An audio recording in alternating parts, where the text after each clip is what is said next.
Stay and pray or run for the hills. Great advice when it comes to dealing with emotional and narcissistic abuse, right? Not so much.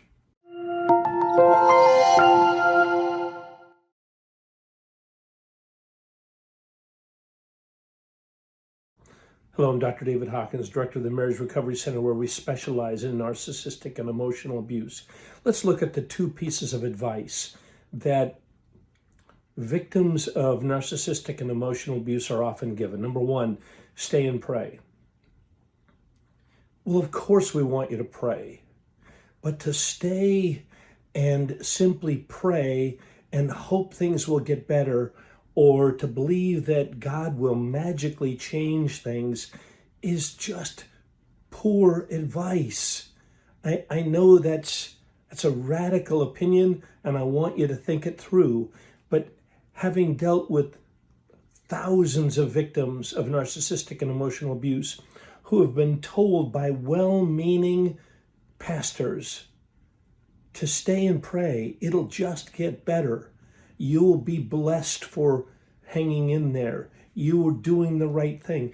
It's just not wise counsel.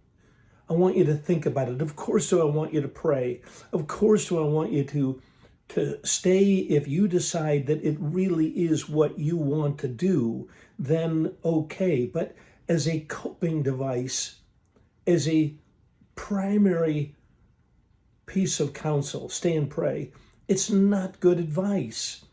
The second piece of advice that we find victims of narcissistic and emotional abuse being given, and that is run for the hills, run for your life. There is no hope. Nothing can change. They narcissists, they cannot change. It's impossible. Both of these positions are radical. They really are. And if you are living in that world, you have some sense of what I'm saying, because you know that staying and praying is a radical piece of counsel. And you also know that running for your life is also radical counsel. All right. What is a balanced approach then? What is a more balanced perspective?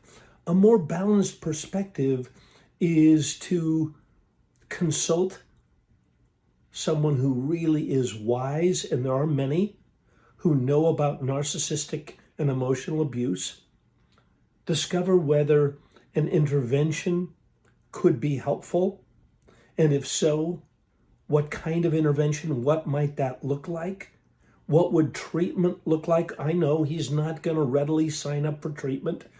We have programs, however, at the Marriage Recovery Center where we have ongoing programs filled with men who are willing, not excited, but willing to participate in group therapy.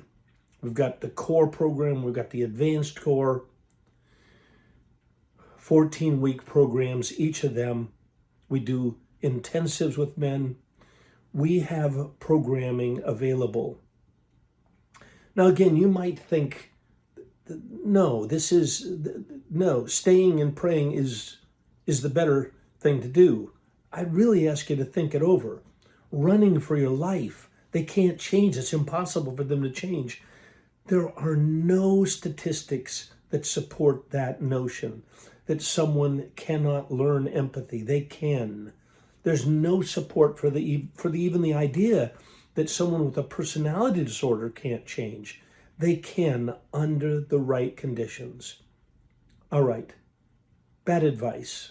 Bad advice. Think it over, and if we can help, which we can, we are happy to help you think it through and make a wise decision for yourself. All right.